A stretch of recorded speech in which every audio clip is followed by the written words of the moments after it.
Salut, bonjour à tous, bienvenue. Je m'appelle Anaïs, pour ceux qui ne me connaissent pas, et je suis là pour vous canaliser des messages transmis par différents guides, des êtres de lumière, euh, dans le but, en tout cas en ce moment, de faire une sorte de petit coaching perso où chacun peut prendre ce dont il a besoin pour notre vie qui est un petit peu particulière en ces temps de, euh, de crise économique, sociale, sanitaire, etc. Familiale aussi souvent.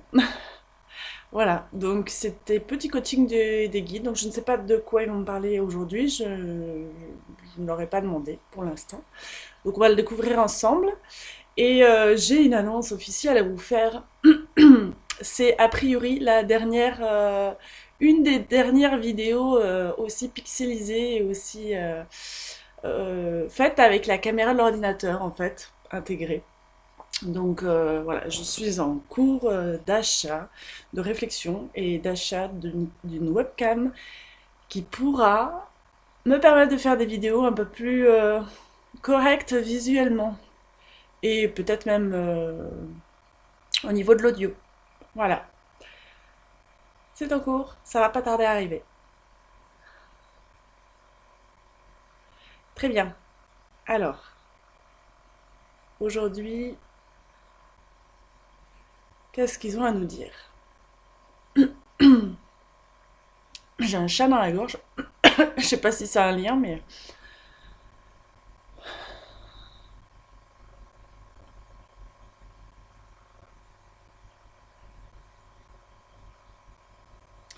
ne soyez pas trop impatient.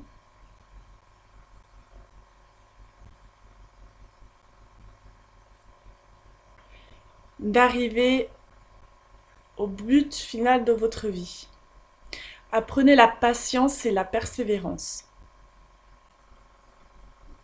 On ne peut arriver au finish d'une course sans passer par des épreuves, sans passer par de l'inconfort, sans passer parfois aussi par des sorties de route ou bien par des chutes. C'est un processus naturel et nécessaire à l'homme afin d'apprendre quelque chose.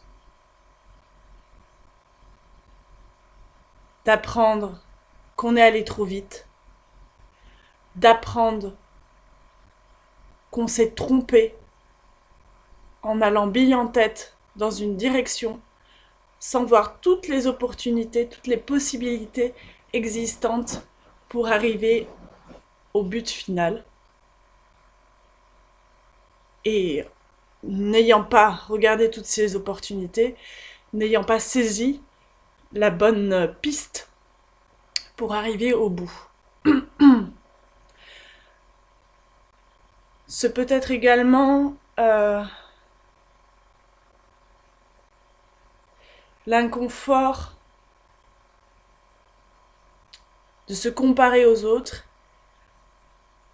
et donc de ne plus être centré sur soi et en soi. La comparaison vient d'une blessure.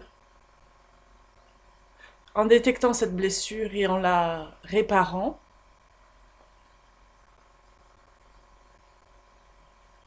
cette course ne sera plus qu'un jeu.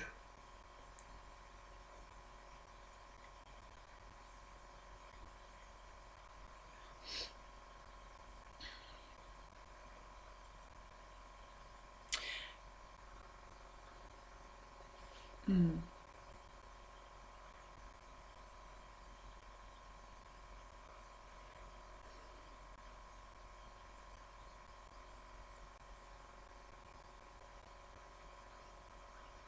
Alors là, c'est fini pour cette première partie. Je suis un petit peu étonnée que ce soit si rapide, mais enfin c'était efficace. Je trouve que l'image était bien donnée. Euh, Est-ce que quelqu'un d'autre veut parler? Oui, très bien. Alors, je vous écoute.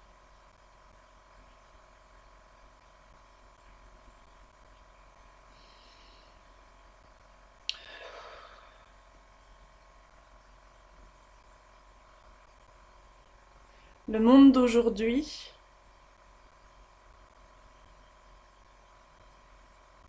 est fait de sangsues pour l'âme.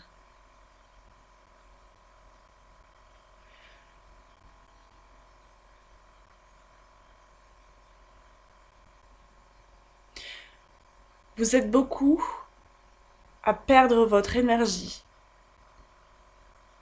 votre motivation,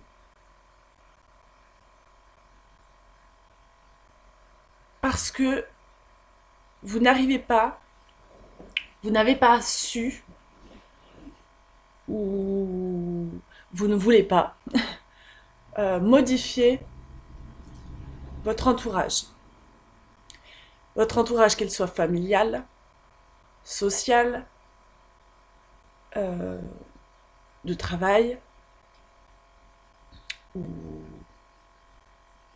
je crois qu'on a fait à peu près le tour. Des personnes hautes en énergie, ayant une vie pleine de sens, ayant des objectifs, ayant un but à atteindre, plus fort que celui de détruire les autres. De toute façon, clairement, hein, si vous avez un but, un objectif et tout, vous n'avez pas le temps de vous emmerder avec les autres et de les emmerder surtout.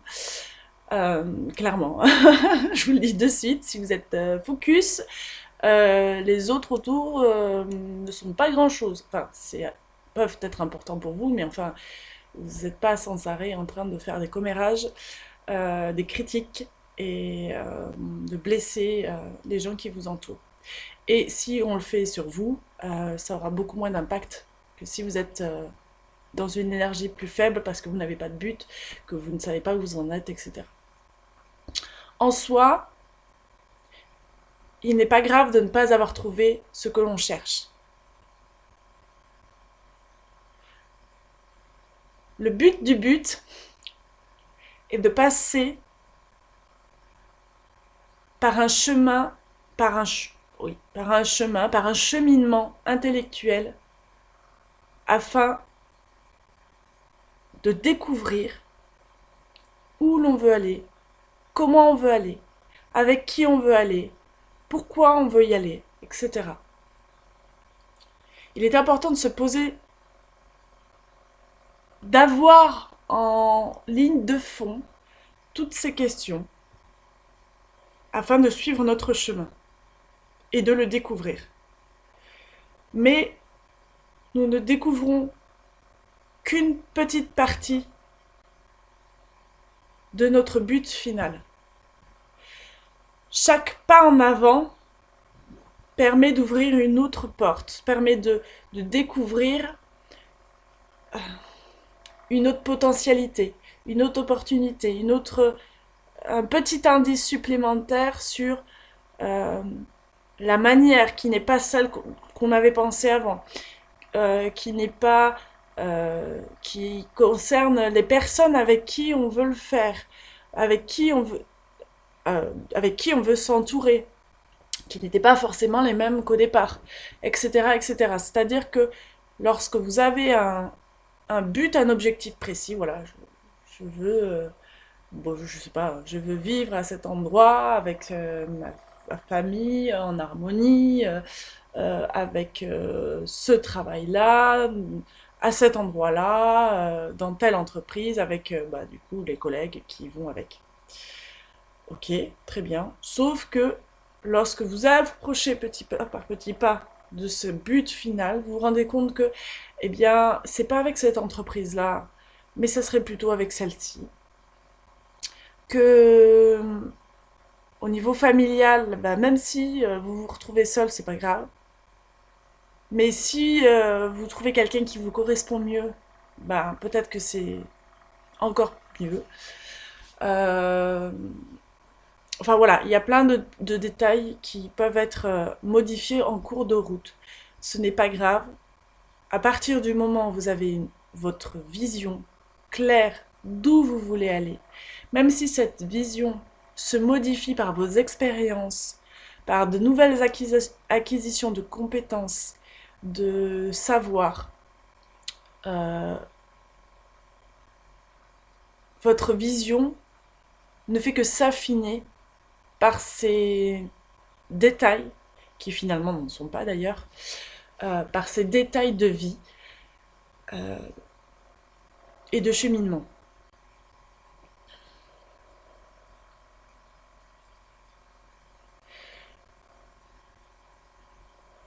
Revenons-en au sensu. Votre entourage,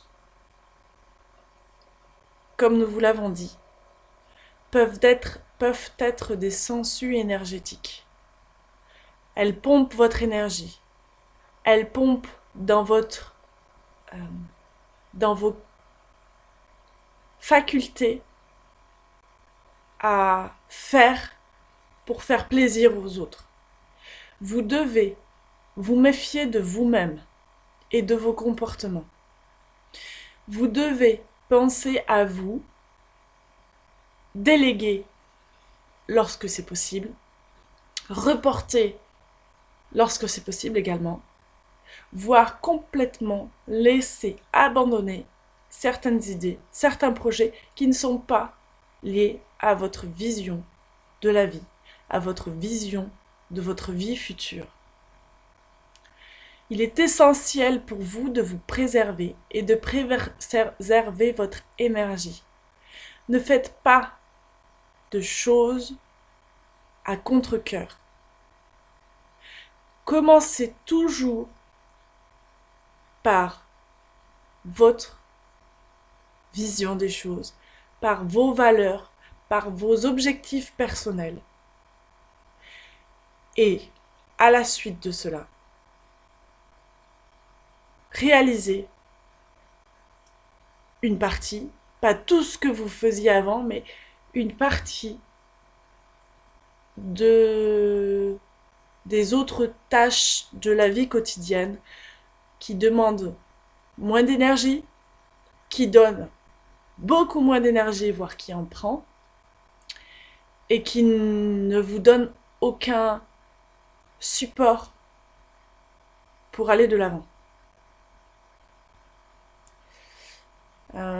Petite explication, donc ce qu'ils expliquent, c'est que commencer la journée en, je ne sais pas, par exemple, si vos valeurs hautes et votre vision des choses de la vie, c'est d'être en bonne santé et donc de faire du sport. Commencez votre journée par faire au moins 10 minutes. Juste, des fois, il n'y a pas besoin de faire 3 heures de sport, mais faire 10 minutes de sport si vous n'avez pas l'habitude de le faire, pour prendre le rythme, simplement pour vous sentir mieux. Bon, moi, c'est ce que je fais le matin depuis très peu de temps. Euh, je fais du Qigong le matin et c'est franchement top. Je fais 5 minutes de Qigong, mais 5 minutes, c'est rien du tout dans une vie et c'est rien du tout dans une journée. Mais avant, je n'arrivais pas à trouver le temps, l'endroit où le placer. Je me suis dit, dans la journée, je trouverais bien 5 minutes où je fais rien. Mais en fait, les 5 minutes, je les remplis avec autre chose. Voilà. Il reste. Tiens, il y a de la vaisselle. Ah, tiens, il y a le ménage à faire. Tiens, il y a un truc à ranger. Tiens, il y a ici. Tiens, il y a là. Tiens, bah, si j'allais faire un petit tour dehors, histoire de voir si mes animaux sont en pleine forme, s'il y a des œufs aux poules, etc. En fait, on trouve toujours. Ah, tiens, bah, là là, j'ai bien bossé, je vais me poser 5 minutes sur le canapé. Ouais, bah, c'est 5 minutes que tu te poses sur le canapé, en fait, tu les fais pas à faire ton qigong. Ou à faire autre chose, hein. Bon, alors, du coup, qu'est-ce qu'on fait?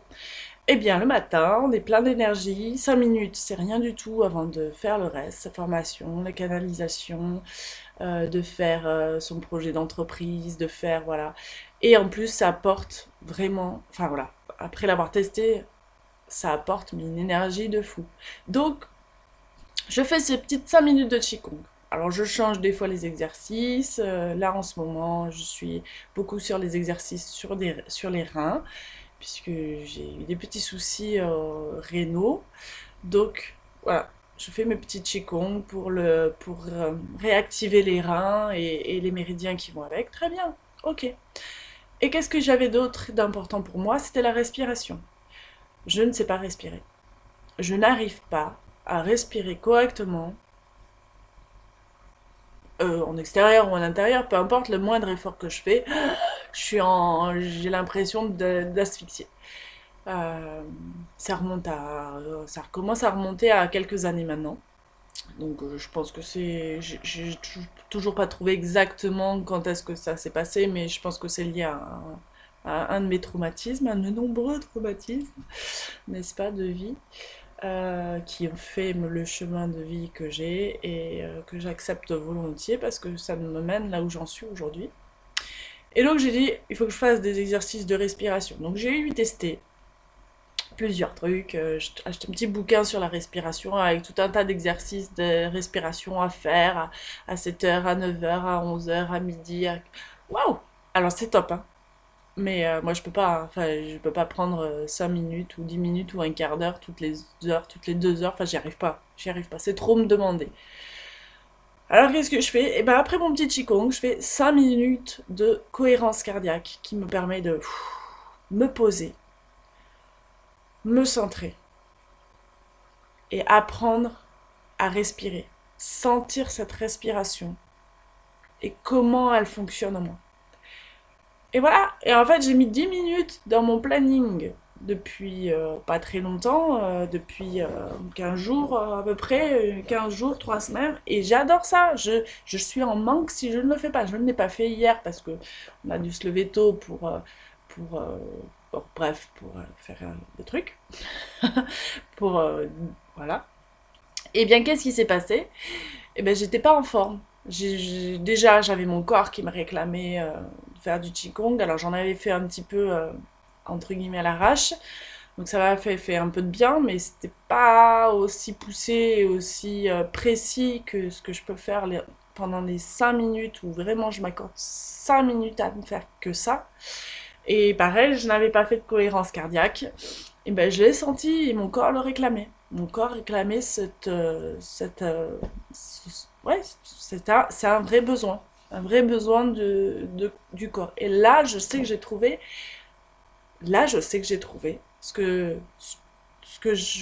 dans ma vision de vie future, j'ai trouvé ce qu'il me faut et la manière dont il le fallait. Donc j'avais essayé ces exercices de respiration à différentes heures de la journée, différentes manières de respirer pour arriver à telle ou telle chose. Enfin voilà, ça faisait des choses différentes dans le corps. J'ai essayé à plusieurs heures différentes, j'ai essayé le truc complet, la panoplie complète, je n'y suis pas arrivée. Euh, j'ai essayé la cohérence cardiaque n'importe quand dans la journée, avec des rythmes différents, je n'y étais pas arrivée.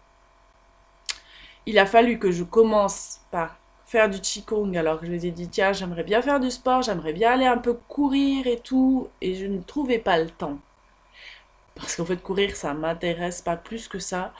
En tout cas, courir pour courir, voilà, s'il n'y a pas un petit truc en plus, si je suis dehors, c'est pour profiter aussi de l'environnement. Alors, je préfère autant aller marcher que courir. Bon, le truc, c'est que je marche pas non plus, ou très peu. Donc, ça ne va pas. Donc, voilà. Et le Qigong, voilà, le fait d'avoir eu un déclencheur qui était mes problèmes aux reins.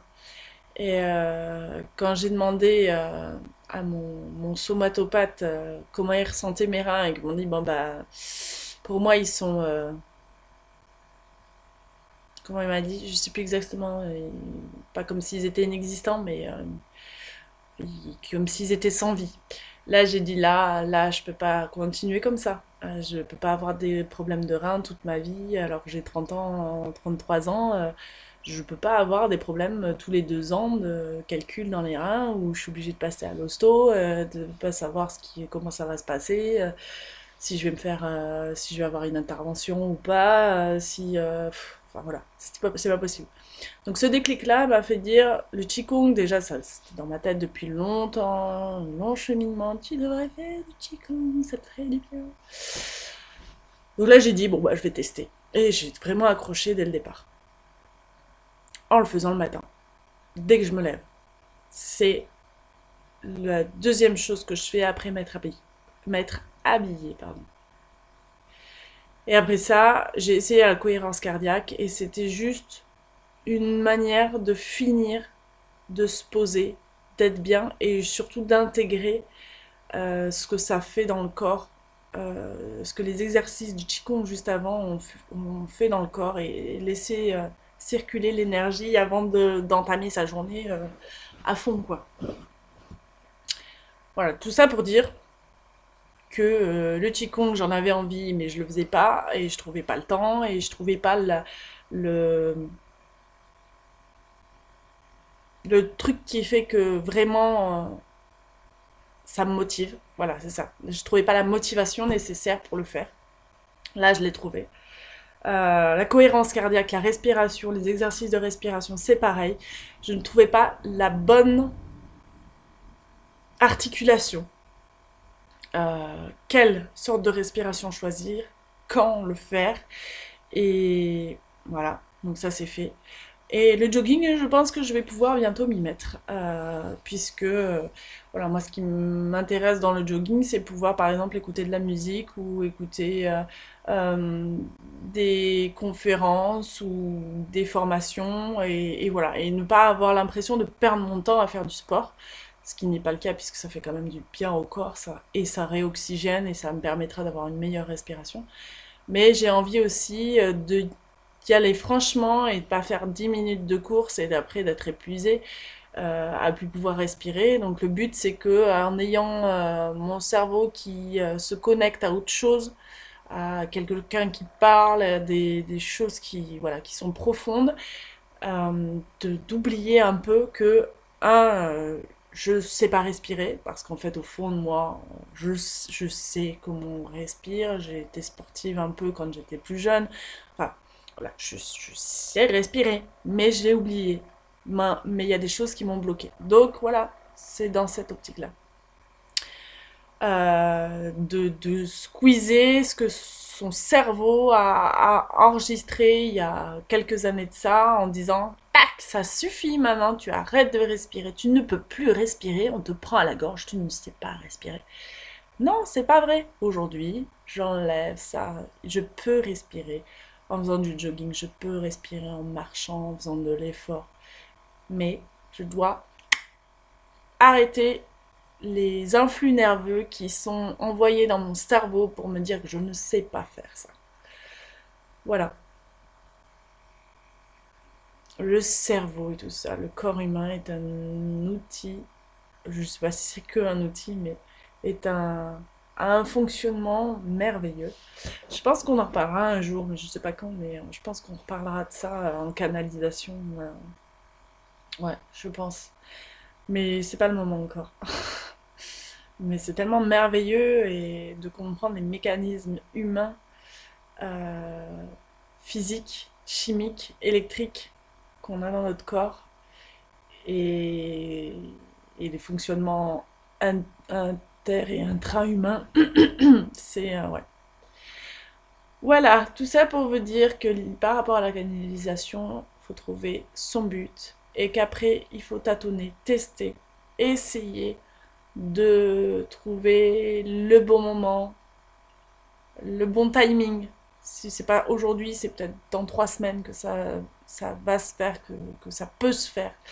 Les bonnes personnes, les bons moyens, les bons outils, voilà. Il faut articuler ça, essayer. Si ça vous tient à cœur, testez plusieurs choses. Parlez-en autour de vous, on vous donnera peut-être des idées bonne ou mauvaise sur le principe, mais en fait, pouf, ça vous fait le déclic. Et ben oui, en fait, c'est pas si bête que ça. Parce que si, en fait, je ne fais pas ça, mais que je fais ça, ouais, ça peut vous donner des idées. N'hésitez pas à en parler autour de vous, dans votre famille, chez vos amis, dans votre boulot aussi, avec vos collègues, chacun.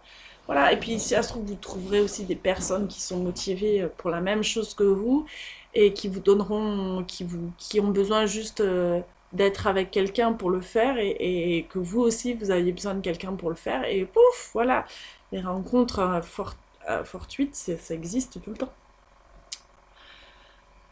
Bien, reprenons. Est-ce que vous avez autre chose à dire par rapport à la canalisation? Oui, reprenons la canalisation.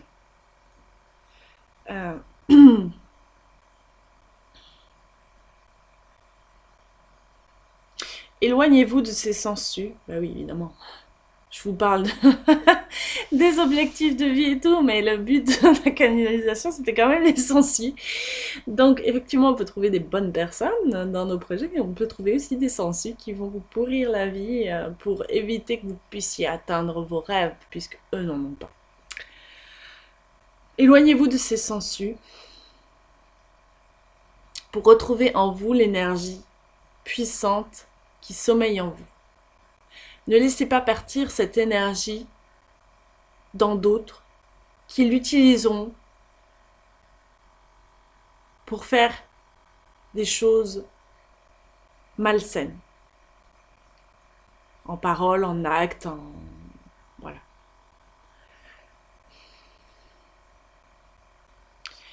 Votre énergie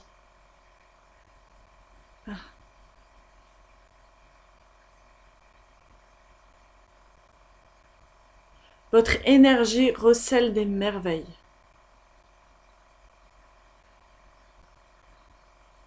Si vous vous exprimez, si vous la laissez s'exprimer dans votre vie, elle donnera de l'énergie autour de vous. Elle attirera ce même type d'énergie à vous et éloignera les énergies des sangsues, car pour vivre, une sangsue a besoin de trouver un point d'appui, une accroche, une faiblesse, un trou de vie, enfin un trou de vie c'est bizarre, un endroit où il y a une faiblesse, un endroit où la vie n'existe pas sur vous. Parce que vous n'êtes pas vous, parce que vous ne vibrez pas votre énergie, vous ne vivez pas votre énergie. Au contraire, si vous expansez votre énergie, les sangsues ne pourront pas vous attaquer. Elles essayeront, mais votre énergie les repoussera. L'énergie des sangsues est une énergie basse. Mais votre énergie doit être une énergie haute. Les vibrations ne sont pas les mêmes. Les répercussions ne sont pas les mêmes. À vous de savoir si vous souhaitez une vie riche, pleine d'énergie, pleine de bonheur, ou si vous souhaitez une énergie basse qui vous tire vers le bas, qui vous fait oublier vos rêves et qui vous éloigne des gens que vous aimez.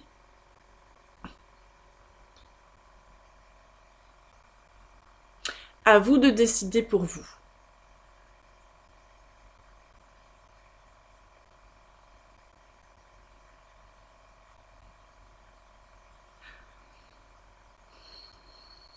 N'écoutez pas les sangsues.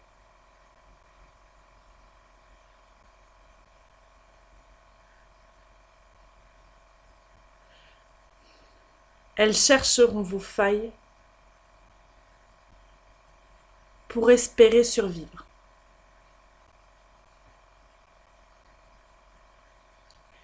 Si votre énergie change, si vous utilisez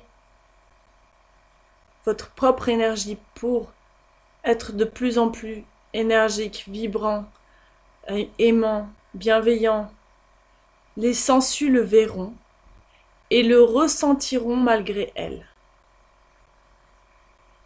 Et c'est alors que par votre exemple, par votre splendeur énergétique, certaines sangsues pourront elles-mêmes se transformer extérieurement et intérieurement, et auront la possibilité de voir leurs rêves et de vivre leurs rêves.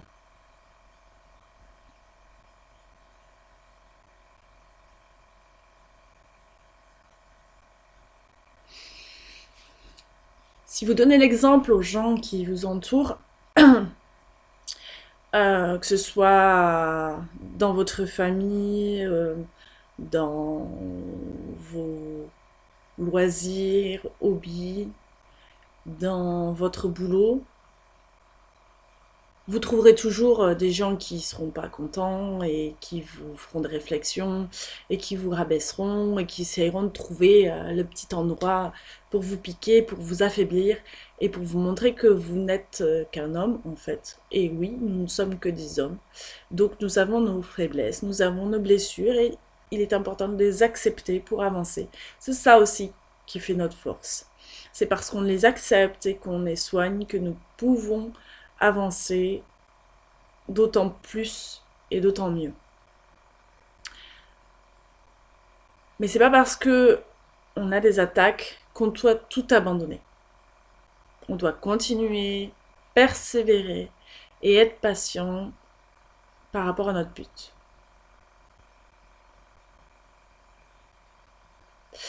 Et si nous montrons cet exemple, il y a de fortes chances, bon déjà qu'on attire des gens qui ont le même genre de but, qui sont attirés par l'énergie, la lumière, la puissance que l'on dégage, par notre charisme, par notre leadership même on peut dire, et que ça motive aussi et que du coup vous créez une nouvelle forme, un nouveau groupe de personnes motivées. Et il est fort possible aussi que certaines personnes qui étaient vraiment au fond du trou, comme on dit, qui n'étaient pas bien et qui du coup faisaient du mal à beaucoup de monde parce que ils n'étaient pas bien et qu'ils n'arrivaient pas à s'en sortir et qu'en fait c'était une manière de demander de l'aide, qu'il y a de fortes chances que certains peut-être viennent vers vous et disent mais comment tu fais comment tu fais? J'aimerais être comme ça. Même s'ils vous ont critiqué et rabaissé et fait énormément de mal, savoir aussi être compassion et comprendre que si on vous attaque, c'est pas contre vous, c'est pas contre nous qu'on nous attaque. C'est contre la personne elle-même, contre l'attaquant elle-même. C'est l'attaquant qui s'attaque en pouf, en explosant toute sa haine, toute sa rancœur, toutes ses blessures à notre figure. C'est tout. C'est juste elle contre elle-même. On ne doit pas prendre des choses personnellement. C'est bien de se remettre en question par rapport à des choses qu'on nous dit, par rapport à des blessures, par rapport à, enfin, voilà, à des choses qui sont faites contre nous. C'est important parce ils sont notre reflet, c'est notre, oui, c'est notre reflet dans le miroir. Donc, si ça nous touche, c'est qu'il y a une raison particulière. Mais d'abord, c'est pour se faire du mal à eux. C'est parce qu'ils ne sont pas bien. Voilà. Donc, être bienveillant et accepter lorsque leur ego est mis de côté, accepter de voir que certaines sangsues puissent venir nous voir et nous demander de l'aide et nous demander quelques tuyaux. On n'est pas obligé de devenir super pote, hein. C'est pas ça l'idée, c'est plus de partager une ou deux astuces pour aller de l'avant. Et si vraiment cette personne a envie d'aller de l'avant, ben, soit on l'aide, si on en a envie, si on se le sent de le faire. Sinon, donner quelques personnes contact, quelques personnes ressources qui peut l'aider à aller de l'avant et à suivre, à trouver déjà son but, ses buts de vie et les suivre. Voilà. À toutes les sangsues de ma vie, merci. Et à toutes les personnes lumineuses de ma vie, merci. Passez une agréable journée et on se dit à demain. Salut, ciao.